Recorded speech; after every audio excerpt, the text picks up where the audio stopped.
মেছুয়ায় ভয়াবহ অগ্নিকাণ্ডের প্রতিবাদে জোড়াসাঁকো থানা ঘেরাও বিজেপি নেতা তাপস রায়, বিজেপি কাউন্সিলর সজল ঘোষের নেতৃত্বে চলে থানা ঘেরাও অভিযান। বিক্ষোভে সামিল হতে দেখা যায় তমগ্ন ঘোষ ও বিজয় ওঝাকেও। বিজেপির বিক্ষোভ আটকাতে ব্যারিকেড তৈরি করে পুলিশ। ব্যারিকেডের সামনে রাস্তায় বসে বিক্ষোভ দেখান বিজেপি নেতৃত্বরা।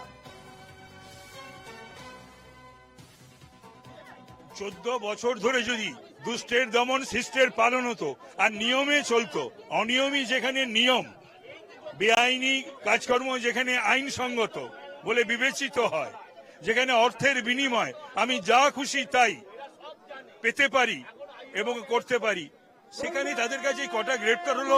আবার তাদের জন্য দেখুন কত তাড়াতাড়ি তারা ছাড়া পাবে তার বন্দোবস্ত করছে কিনা। দৃষ্টান্তমূলক শাস্তি হবে, এরকম বহুবার এরকম ধরনের কথা মমতা ব্যানার্জি এর আগে বহুবার বলে। আরে আগে তো ওসিকে গ্রেফতার করা উচিত। বেটা ওখানে মালও খেয়েছে, ওইখানে গিয়ে দেখা যাবে এরা ফুর্তিও করেছে। তো আগে ওদের গ্রেফতার করবে না তো আগে কাকে গ্রেফতার করবে? আগে পুলিশকে গ্রেফতার করা উচিত। পুরো নাটক যেসব ধারায় দেওয়া হয়েছে 15 দিনের মধ্যে কোনো আত্মা পাতা নেই। ওরা বিজেপির তরফ থেকে যে প্রশ্ন তোলা